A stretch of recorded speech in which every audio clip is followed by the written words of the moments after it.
Hey, welcome back to The Current. This is Chris Nafis, pastor of Living Water Church. And today we're very fortunate to have Kevin Nye join us on the podcast.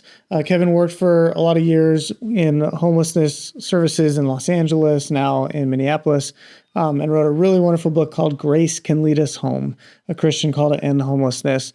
We get to talk about some of the issues around homelessness, some of his work and background, and then what do we need to do to address this more fully. Super relevant for our context in East Village, San Diego.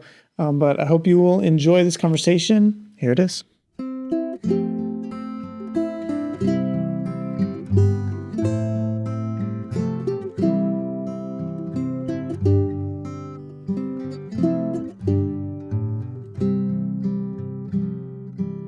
All right. Well, Kevin, thank you so much for coming on here with me. I'm so grateful for everybody that's just lent their expertise and their wisdom and their faithfulness to us, just so we can have this chance to talk to you.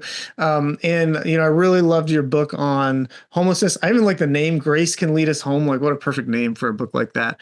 Really excited to share sort of you with the people at Living Water and beyond. So thank you for coming on here. Yeah, thanks so much for having me. Could you start out by just telling us a little bit about like how you kind of began working on housing and homelessness and sort of in these areas? Like what brought you to that work and what did that look like? Yeah, sure.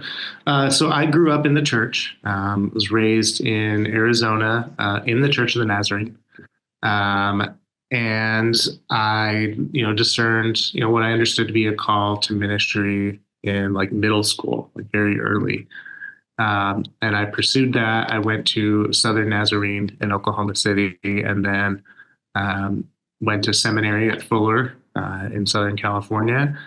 Along the way, just really expanding my theology, my understanding of who God was and what God would have us do in this world.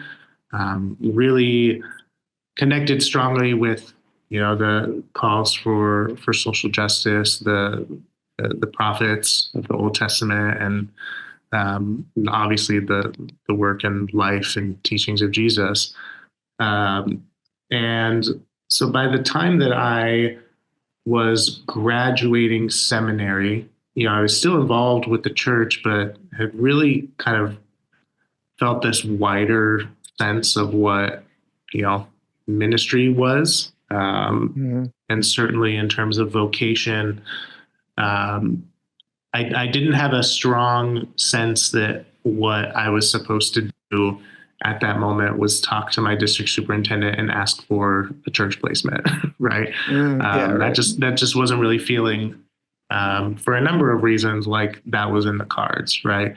But I had started working at the place that I talk about in the book, called the Center in Hollywood, because I felt that I wanted my work, regardless of whether it was temporary or long-term, to be about the things that I was about and the things that I believed God was about in terms of justice and equity and caring for people who are extremely vulnerable. Being in Los Angeles, homelessness, that made a lot of sense.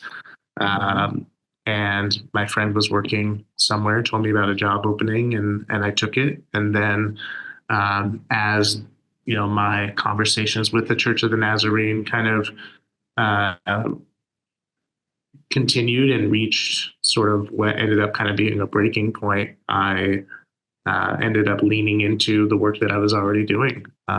Very grateful to have that. And that sort of just became my vocation and my understanding of living out that call that I had had since middle school. And I'd say about 5 years into that is where I realized that I wanted to write a book, to really sit at that intersection of homelessness and faith. That is like a place that I occupied, but that I felt both sides of that were not able to talk to each other in the ways that seemed helpful or accurate. And so the book was sort of meant to be a bridge between those two worlds that I walked in easily, right? I talk about the book a lot as like a form of translation between Mm-hmm. those two groups. And that sort of catapulted this whole other thing that I do, which is writing and speaking and doing workshops, typically to people of faith or to churches about the topic of homelessness and helping them understand it better and see how it's rooted in their faith call. And so, yeah, now I do kind of both of those things. I've moved to Minneapolis now, where I do full-time work in the homeless services sector. And then on top of that, I do speaking, writing, teaching. Yeah, and that translation work's so important. I feel like both in the general population and in the church, maybe especially in the church, I Mm-hmm. don't know. There's so many misunderstandings about homelessness, about the causes of homelessness, about people who end up, on the street or in a car or couch surfing or in a shelter. There's just there's so many misconceptions about it. And Mm-hmm. your book does a really great job of kind of highlighting those things and fleshing them out. I guess I wonder, going back a little bit, do you feel like you were prepared for the work through kind of your upbringing in the church and seminary? Like, when you kind of, because I feel like I had a big learning curve when we started really engaging deeply in homelessness, even though I had done some of that work in college and stuff. Um, how was that transition in, like, kind of diving in? Yeah, I mean, I think yes and no, right? Because I think that there were aspects of my theological church upbringing that I had to undo and Mhm. let go of in order for me to really embrace the work. And there were other aspects that were just like an absolutely like this was setting me up for that, right? Right. Yeah. And I think that that's everybody's experience, right? That different voices along the way, different streams of thought that you encounter. Um, I think I was raised to, you know, really care deeply about my faith and to really hold on most tightly to the parts of it that call us to love Hmm. and to care for one another. Um, and so I think that then going into like a theological education really primed me to care about the things I wound up caring about. On the other hand, I was definitely raised in a political environment that really um, that really had a lot to say about what certain people deserve and really just this kind of basic understanding that people who work hard end up doing well and people who don't work hard end up not doing well, and that the rest of it, like, that there's not a lot of gray area in there. And so I think part of the, I guess, the way that politics was sort of enmeshed with theology was the part that I had to spend a lot of time untangling. Yeah. I mean, that issue of like deserving, and I feel like it comes up from a lot of different angles, just in life in general, but especially around homelessness, of who deserves what. And even among people on the street, like we operate an inclement weather shelter and people call trying to get in and stuff. And, people will be telling me why they deserve a spot over other people that are on the street. And I think that kind of permeates all of society, because I think people feel that coming from just sort of like the rest of the community, just this sense of judgment. And of course there are a lot of like issues, problems, bad decisions that people make on the street. Of course, a lot of the issues, problems people make who are on the street are a lot easier to hide because they're behind a door. But there is this sense of like someone who ended up here deserved it for some reason, and you really kind of disassemble that in a lot of ways in the book. Like, where do Yeah. yeah, could you like say a little more about that? Like, how does the church get this stuff wrong, and where's our teaching like intermingled with that? Yeah. Well, I've come to believe that it is the central myth, right? And that actually all of the myths about homelessness have their roots in that myth. And I would define that central myth as the belief that people who are experiencing homelessness somehow deserve it and therefore are less worthy of whatever level of help that we're not willing to give them, right? And I think everybody might define that last part a little bit differently, right? Because I think a lot of good Christian organizations would say, doesn't matter what you deserve, like you're going to get a meal, right? You're going to get, a warm bed at the shelter, right? But then they might cut it off at, well, you're not going to get an apartment, right? Until you do X, Y, and Z to prove your worthiness, right? I think the myth that everyone on the streets is mentally ill, or that everyone is out there doing drugs, like those are that same myth, right? That is us creating or exaggerating a reality that then therefore says, because of that, we're not going to do this, or this thing won't work, right? And I think the other central piece to that myth only has power if we really believe in scarcity, right? Mm-hmm. Like the only reason that we would evaluate who deserves what is if we believe that there's not enough to go around, right? And that becomes true in a setting, right, where you were talking about where you have a warm weather shelter, and the reason that people on the phone feel like they have to convince you that they deserve it is because they know there's only so many spots, right? And so they wouldn't be trying to convince you that they deserve it if they didn't feel like they were in competition for a scarce resource, right? And so when we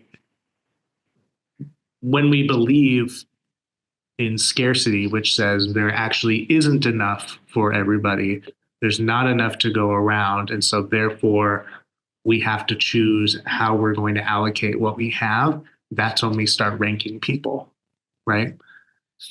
Because even, I will say, homeless services systems do this, right?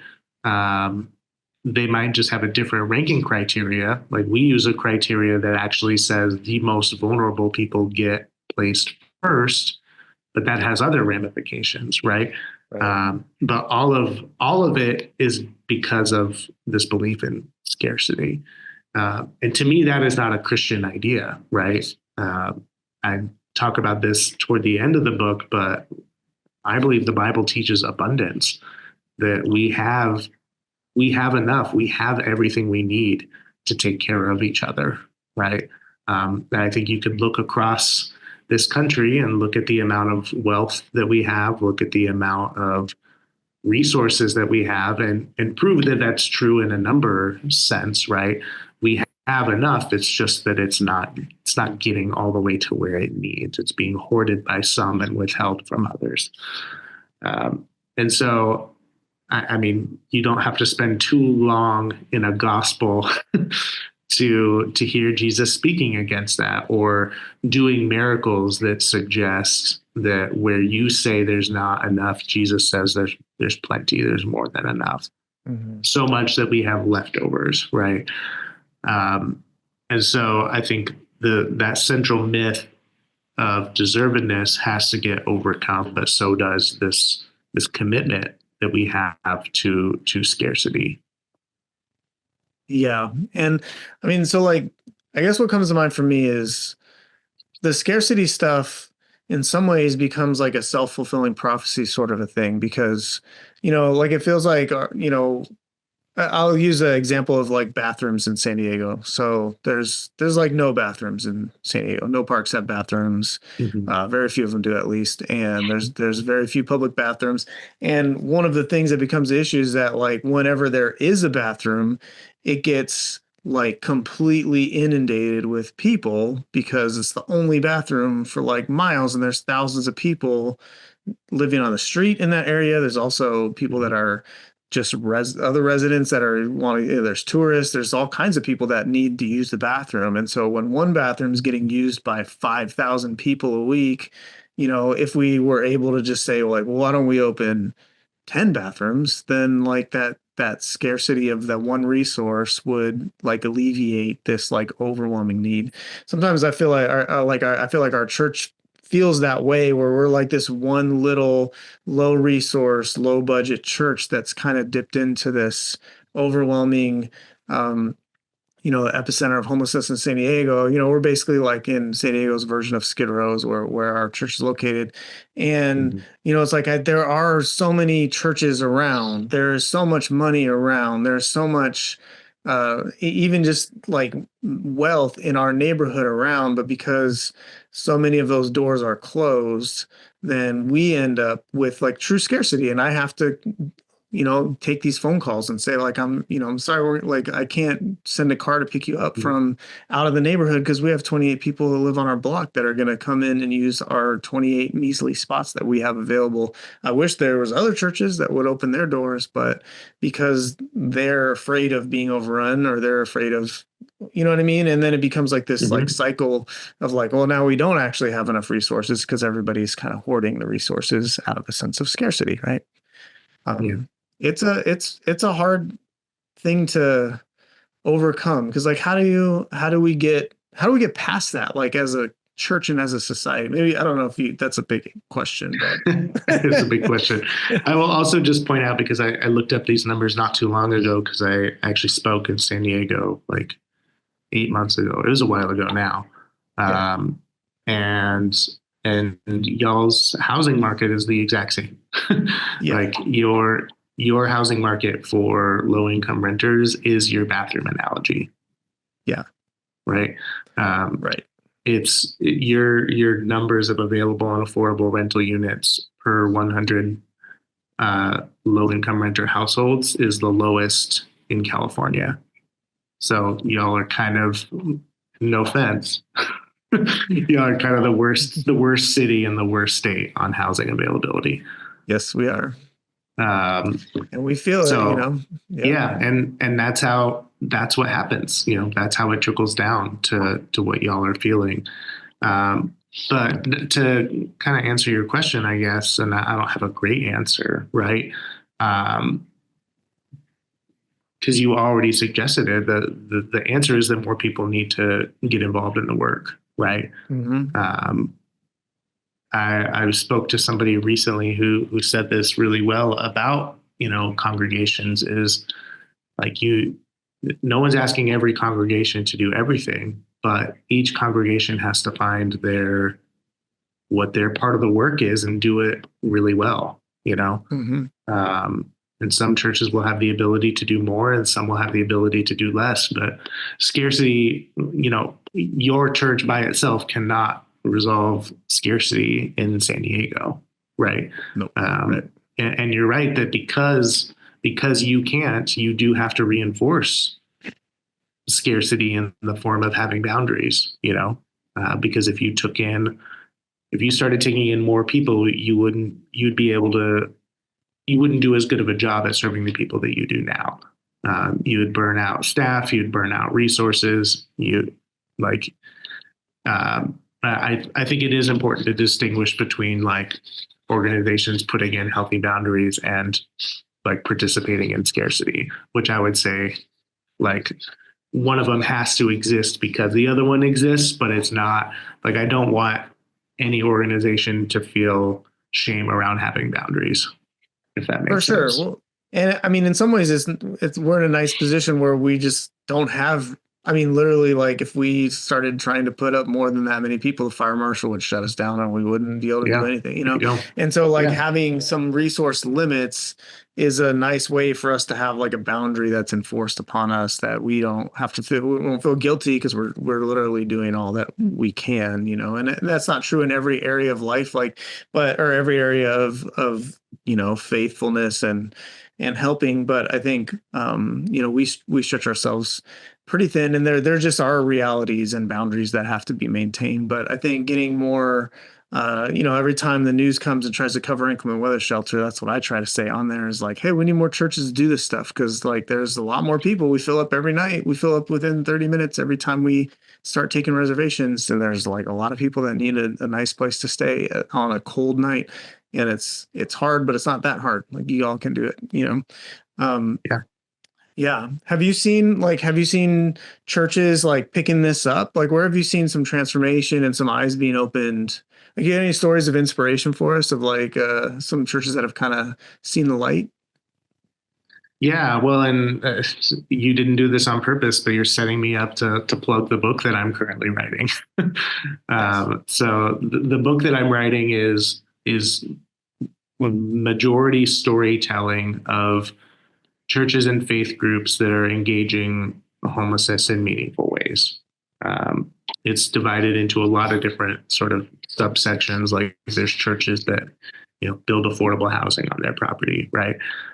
There's churches that have actually that did that once and ended up launching a foundation that ended up becoming the biggest provider of supportive housing in the state of Minnesota. There's also churches that I tell stories of them just sort of doing their small thing faithfully. A church in Skid Row, you might be familiar with, Central City. There was a Church of the Nazarene that for 20 years did karaoke night on Wednesday nights on the streets of Skid Row, and how meaningful that was for that community, right? The book is just full of stories like that, of churches like I said before, who found their part of the work and did it really well, and specifically did it in ways that I think align with what I talk about in my first book, which is how to actually understand homelessness thoughtfully, correctly, and engage it in that way. Because I think there are a lot of churches out there that come at this work from a very, paternalistic or savioristic or frankly kind of thoughtless way, and often can do a lot of harm.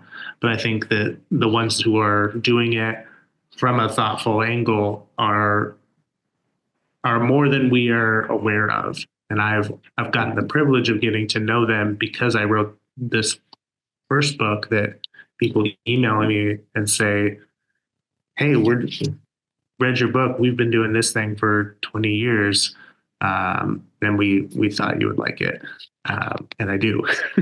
So yeah. I think there really are a lot out there who are doing this. But I think what's particularly exciting and inspiring is there's so many of them wanting to talk about this issue right now in a way that we haven't. Now, do I wish that we'd have been having this conversation 10 years ago? Sure. But they're here now. It's like they say, the best time was yesterday. The second best time is right now. Right. And just the number of churches that reach out to, and this is just me, right? And I don't represent the only people talking about homelessness and faith, right? But the number of churches reaching out to me to say, "Hey, can you come talk to us? Can you zoom into our Sunday school? Can you, do this?" Because we see homelessness around us. We recognize that as a church, we need to do something about it, but we don't know where to start. So I get those almost daily. And that's encouraging because, I feel like a lot of times when you get into the work, you feel really isolated in it because in part because you just get buried by the actual work itself. And then in part because I think the churches not just churches, people, organizations that are doing the best work are often not the best at self-promotion. And so they don't tell the stories very often or very well. Yeah. And so it's nice to hear, I don't know, it's just always inspiring to hear like, yeah, there are actually a lot of people around here doing this and doing it well. You just they don't always, make the headlines, and they don't always have the books written about them. So I appreciate you doing that work also. So what, your first book, maybe you could talk a little bit about what does it mean to do it well? What does it look like for a church to engage in, homeless? And there's a big question. You could write a book on it probably, but what does it mean to do it well? Yeah, well, I think starting with how we see people, right? Because I think that there's two mistakes at opposite ends of the spectrum that we often make when we talk about or encounter someone who's experiencing homelessness, right? On one end, it's the what we've already talked about. This is their own fault. They need to pull themselves up by their bootstraps and stop being lazy, get a job, get out of their homelessness. That is one error on one side.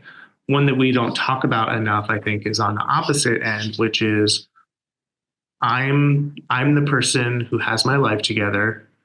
I know what you need to do. Listen to me and my plan for your life. And if you don't, you're being ungrateful. Right. Right. And so I think the correct response in the middle of that is actually seeing people who experience homelessness as fully human with choice and agency that should be respected, as the experts of their own story and their own experience, who don't need a bully and they don't need a savior, right? What they need is partnership, friendship, relationship. You may have skills that they need in order to accomplish their goals, but that doesn't make you better than them. That doesn't make you of a higher class or status than them, right? The idea is to recognize that you have power that they don't, and figure out how to give that power away. To me, that is how, as Christians, I mean, it makes me think of the Christ hymn, right? That Christ did not see equality with God as something to be grasped, but came in the form of a servant, right? That is how we act and function in the world. And so with that, I think there's also, we need to do a better job of embracing what are best practices that are data driven. And what we've done for a really long time in faith communities, typically in the form of like a gospel rescue mission, is say, hey, here's this big giant shelter that we made where you're going to get a very extremely Christian experience, very often, whether you like it or not, which we get to do because we're giving you food, shelter, clothes. You have to obey all of our rules to keep your bed every night, which include going to Bible study, listening to a sermon before you eat, all of these sort of high barrier expectations. And if you prove yourself worthy by getting through our program with all of its expectations, then you've demonstrated to us that you are ready for housing, right? That model doesn't work. It's not effective at ending homelessness. And actually what has proven to be true is that moving someone directly into housing and then surrounding them with the services that they need is what does work, right? But people of faith are often very resistant to that because we've believed this idea that in order for them to be successful in housing, they have to undergo some kind of life transformation. Something about them has to change in order to integrate into society. Again, it all comes back to that central myth we talked about, right? That the reason that they're experiencing homelessness is because something is wrong with them, instead of there's something wrong with our systems, our society that creates this problem. And so in like the Christian response to homelessness is very often, we need to fix you so that you can be a part of us, right? Right. Rather than we need to fix us to make space for you. Right. Right. I think that patronizing attitude is not unique to Christians, but it is there for sure in a lot of Christian ministries. Yeah. So I would say it goes as far as like the structural things that you're talking about of like, you have to fulfill these programs before in order to maintain access to our space or in order to get access to housing or whatever. And I think people get frustrated. The San Diego homeless service sector is a little more secular for the big ones. Yeah. And they also have people going through programming that is just like, I don't need this. It's a waste of my time, and I have to go through, jump through all these extra hoops. They have curfews or chores. The way that chores have hurt people in some of the systems in San Diego. Like, I've had people that have had to decide between making it home to do their chores and keeping the job that they got, and where they're going to lose housing because they didn't clean the bathroom, and the organization's not willing to move the bathroom chore to accommodate a new job. And, and you just get put in these impossible situations. So in the systemic way, but then also just in the attitude way. So like there's some visiting churches that come and serve coffee and snacks. And I think this is like an issue we work on with people to kind of learn. So many people in our church have experienced homelessness that we're all the same. We're all one body, and we're pretty integrated in terms of like who's doing what. But people that often come from the outside just serve with this like really, just not self-aware about the way that they sometimes can patronize people who come through the door. Even we'll sometimes pray before we open up, and some of the ways that people will pray is just an indication of like, I thank God that we're here because all these people desperately need us. And it just be, it's in making like babies out of the people that are coming here through, and not recognizing the wisdom and the skill and the ingenuity that walks through the door as people come through, and the things that we have to learn from others who have a different life experience. So some of it is kind of flipping that script, right? And learning how to just humanize people, which, I mean, it seems almost like ridiculous to have to say that, but you do have to say it, the housing first stuff, maybe I found really helpful some of the things you talked about in your book about just the stats around like housing affordability and homelessness. Could you say a little bit about like some of the actual correlations and causes of homelessness? Does that question make sense? Sure. Yeah. So, since I wrote the book, the data has only, come out more to explain that ultimately homelessness is fundamentally an issue of housing affordability and availability, period. We talk a lot with homelessness, we get very stuck on things like mental health, substance use, maybe disability. We like to blame these other ailments and systems for homelessness, and I think a lot of it is it's well intentioned, right?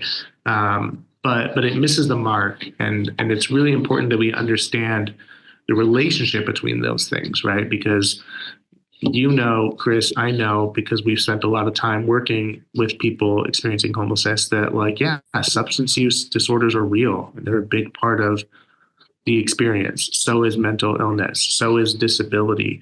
But those things don't cause homelessness or when we look at a systems level, right? And the really, really fascinating parallel, because this one blew my mind, right, is that poverty actually doesn't cause homelessness on a systems level, right? So if someone is experiencing homelessness, they probably experienced poverty on the way, right? So on an individual level, you can say, yes, poverty is a contributing factor to somebody's homelessness. So you can say the same thing about mental illness, substance use, right? But when you look across the United States, most cities experience those things to the same degree, right? But they don't experience homelessness to the same degree. And if you look at what are the poorest cities or states in the country, they have the lowest rates of homelessness, not the highest, right? If you look at the states that have, for whatever reason, higher rates of substance use disorders, a state like Ohio, they have lower rates of homelessness than their neighbors, right? Same with mental illness. There actually is no correlation on a system level between any of those things and homelessness. The only thing that correlates is the price of housing and the vacancy of housing, right? And that's why you could actually make the argument that rather than poverty being associated with homelessness, homelessness is actually more associated with affluence in a city. Right. That actually, the richer the city, the more homelessness they have, because the richer your city is, the more expensive housing is. Right. So it's this great analogy. And I get most of that from a great book called Homelessness is a Housing Problem, which is a very like data-y book if you're into that kind of nerdy thing. But they use this great analogy of musical chairs, right? So imagine you're playing a game of musical chairs. There's 10 chairs, 10 people. The music starts, everyone's going around the chairs, and one chair gets taken away, right? That's how the game works. The music stops, everybody scrambles for a chair, one person gets left in the middle. You notice that person has a broken foot, right?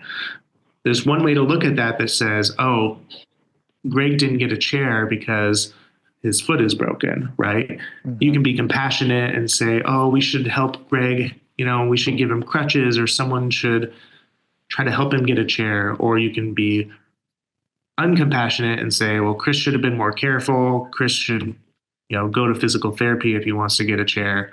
But both of those, I think, misunderstand the problem, right? The problem isn't that Greg's foot is broken. The problem is we took a chair away.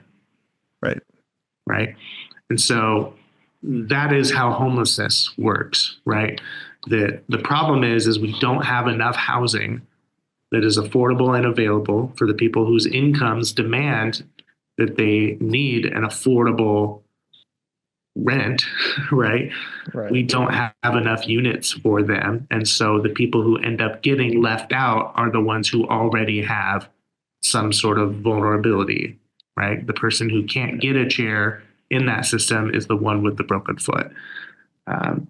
And unfortunately, the way that the numbers look across our country for how many available units there are for the people that need them, it's actually like we take 6 chairs away instead of 1 chair.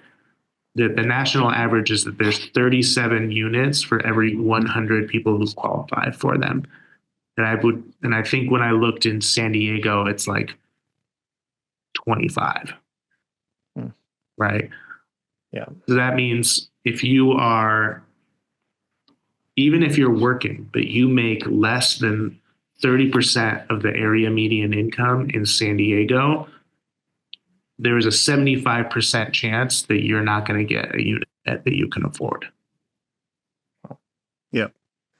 And I mean those are mind-blowing things, like you said, where you're like, oh, like this is the cause of all of this. And it makes sense on, because I think some, especially more liberal folks, actually, I think tend to be confused. Like, why is there so much homelessness in West Coast cities that have, more robust systems of support and are a little more compassionate and have better minimum wages and stuff? And the reason is because housing is so expensive here and there just isn't enough of it, right? And it's in some ways it's as simple as that. And then once people fall into homelessness, then all the other issues come up. If they weren't there already, then you get physically ill, then your mental health takes a dive. You're more likely to become addicted once you're on the streets, because if you haven't slept in weeks and you can't afford a house, a place to stay, but you can afford a little bit of heroin or fentanyl that's going to help you actually get a night's sleep. Eventually that becomes a temptation that's really difficult to overcome. And like there's just the cause and effect of some of these issues is just not what people assume a lot of the time. We got to have more places for people to live and more opportunities for people to get into housing that they can afford. And it seems to only be getting worse, as with inflation. And this is why so many people in our, some of our church folks love to talk about, private equity entering the housing market and driving up prices and a lot of those issues, because, these are like hidden things that most people that aren't thinking seriously about housing and homelessness, like you just don't think about this stuff because you just see someone on the street and you think they need some food or they need work or whatever. But when you kind of dig in and you actually begin to understand how things work, it all kind of clicks together and makes sense. How can churches be a part of the solution? So I know for our church, like we don't even have a place ourselves. We're renters paying too much rent in a downtown place. There's no way that we're going to be building housing for people at this point, or maybe in, someone gives us a bunch of money or something. But, how can churches or the church in general, like, help with this issue? Yeah. Well, I mean, you have people power, right? I think that churches really need to get serious about housing policy in their neighborhoods, in their cities, and figure out what's changeable, right? Because I think we get so distracted and caught up with the type of protest, which is like very easy slogans, right? And I wear them all the time, like end homelessness, house keys, not handcuffs, like, more affordable housing, like great. But there are laws and statutes on the books that could change, right? I had a really long conversation with a group that this is going to be in the book, a story about how there was an affordable trust fund that already existed in the city of Minneapolis. When it came time to actually approve who was going to get that funds, without even realizing it, 82% of the buildings that were funded were for 80% AMI, which is like technically affordable housing, but just barely, right? Mm-hmm. And nobody was doing that on purpose. It was just those were the easiest projects to greenlight because they could get built the fastest. And it was all these reasons that then when this organization, which really it was the work of 5 congregations coming together and saying, we're going to make a big deal about this, brought it to the city council's attention and just said, hey, did you notice this? Are you okay with that? Because the whole purpose of this fund is to be for those at 30% AMI or less. But when it all comes out in the wash, that's not where the money goes, right? Mm-hmm. And so they took that to city council and said, are you good with this? And city council was like, no, actually, this isn't what we want. What are we going to do about it? And so they actually sort of rewrote the mission statement for what that fund was for. And the next year, it was 60% of the projects that got approved were 30% AMI and lower. Oh. So none of that would fit on a protest sign, right? Right. Like change the mission statement of the Affordable Housing Trust Fund in Minneapolis to prioritize 30%, right? Like it's not sexy, right? But it's the work. Because of that, within 1 year, enough change was made that several projects got greenlit for the poorest of the poor in Minneapolis that had that work not been done, that wouldn't have happened, right? So and that only works if you have folks invested enough in understanding how housing works in your neighborhood, what gets approved, what doesn't, why, what are the ways that, affordable housing gets developed, what are the things that they run into that you could help advocate to smooth out. I mean, the state of California just last year approved a religious land use exemption, right? Making it easier for churches to build affordable housing on their property where before they were subject to zoning laws. I know an affordable housing developer in the Bay Area who had a project that was stuck in limbo for 3 years, and she helped get that bill passed. And it meant that project that had been stuck got approved in 3 months. Wow. Right? But that only happens when you dig in, right? And I think churches have a unique opportunity to do that because churches have, longevity. They have communities that are together for a long time that can,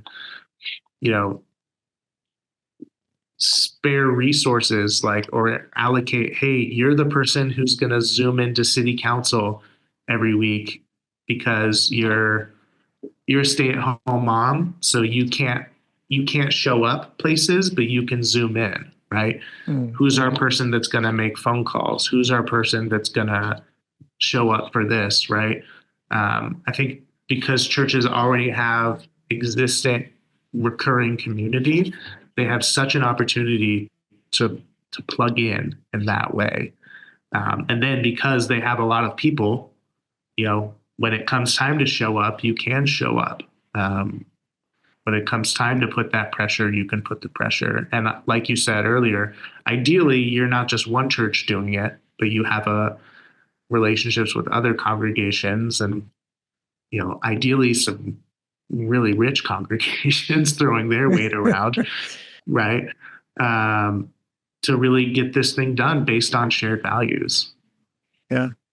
Yeah. And so maybe some of the work that needs to be done at the grassroots, at least in our context, is, making some of those connections with the wider church community, doing some education and some information sharing, which needs to be done with thoughtfulness and intelligence. My wife has corrected me for essentially, I'll have a family member come to my kid's soccer game and ask me what's going on with homelessness. And then I'll end up just like berating them about private equity and the cost of housing and, all the, it's not, well, why don't they just move to the desert? Well, when you're in poverty, like you're not mobile like you are if you're like in the upper middle class. You can just bounce wherever you need to go, and I end up, end up overwhelming people, I think, sometimes talking about this. But I think there's got to be some ways we can connect with the wider community, get people informed, call them to pay attention, which is hard right now with certain red people that are sucking all the air out of the room on every issue. But these are the things that really matter locally, and maybe we can try to get some momentum to try to get people paying attention to this stuff. Someone should write a book or have a podcast episode on this or something, but be good. Yeah. Yeah, well, I appreciate the time. I don't want to take too much of your time.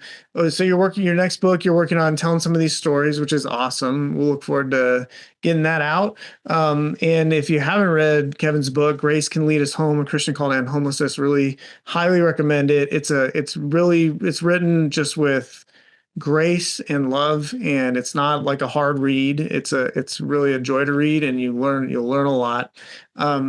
Since the book, I see some of what you're working on. Anything that you've learned that's new information? What's the next stage of your, I don't know, maybe you've already answered this, but what's next in your work? Yeah. I mean, I'm always learning. I think, and part of it's just because I'm always growing on the professional side of this. I think that even more than when I wrote that book, I'm paying attention to housing. I'm learning about affordable housing. I imagine the book after the book I'm currently writing is going to be more just singularly focused on housing, and homelessness will be more of an adjacent rather than vice versa. Mm-hmm. And then I'm always, because it does come up a lot in our work, but also because I think there is such a strong faith entanglement with it, I'm always interested in learning and talking more about substance use and substance use disorders, or what we commonly say addiction, right? I think there's so much to be said and understood about that by the Christian community that really gets lost.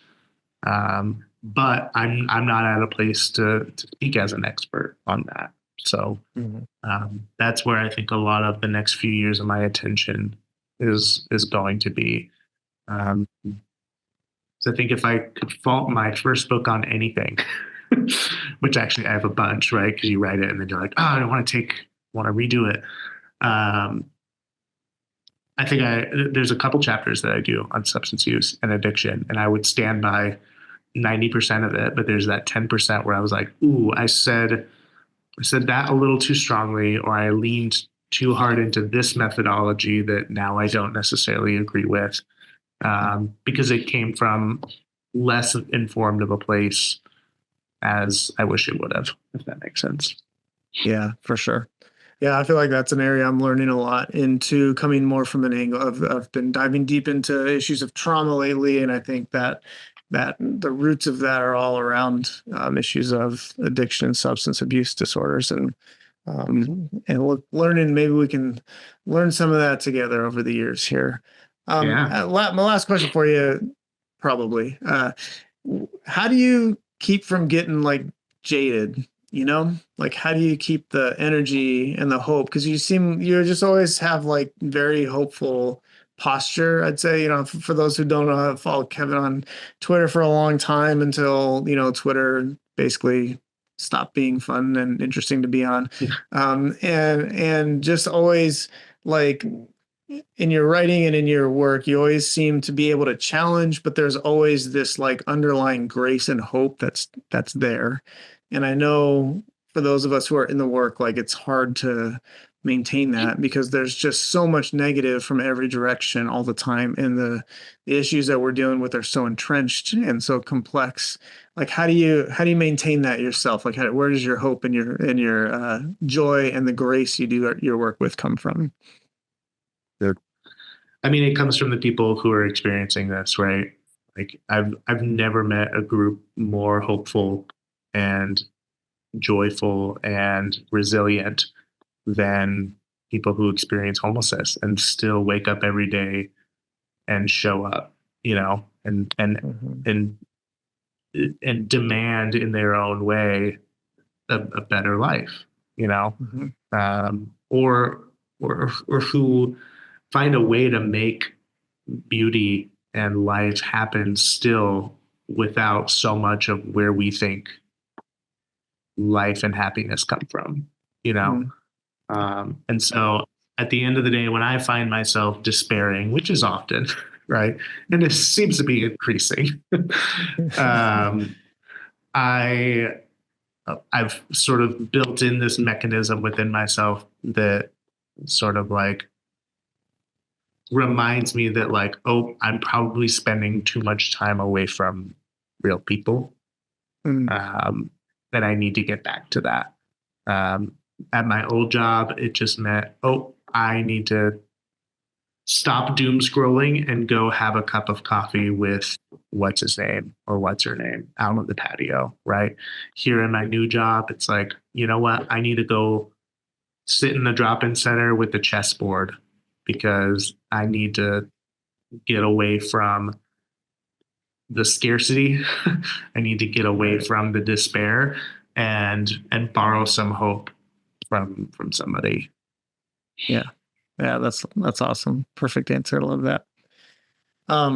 Any final thoughts, things that you want to say that we haven't talked about, at this point? No, I don't think so. I'm really grateful to have come on here, and I need to get back out to San Diego. Yeah, man, come on. Come on and say hello, and let us know if you want to come and talk to a tiny little church of people that are struggling their way through it, and we'll be happy to host you, or just welcome you to the city down here.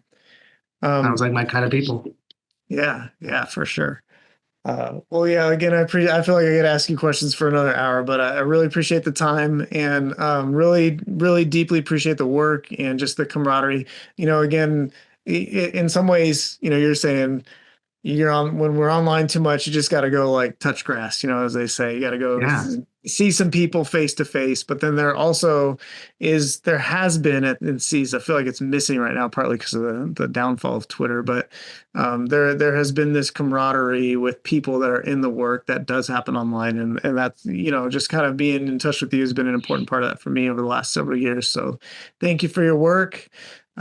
Keep it up. And blessings to you as you head out for another day out there. And I've heard it's been sunny in Minneapolis this week. Is that? Yeah, I finally turned around. Yeah, it's like 40 degrees right now, and we're ready to like put on our swimsuits and jump in the lake. 40 degrees. Yeah, you should come to San Diego. You're there. Yeah. All right. Well, thanks, Kevin. I'm gonna end the recording here, but thank you so much. And hopefully we'll stay in touch and keep on keeping on together.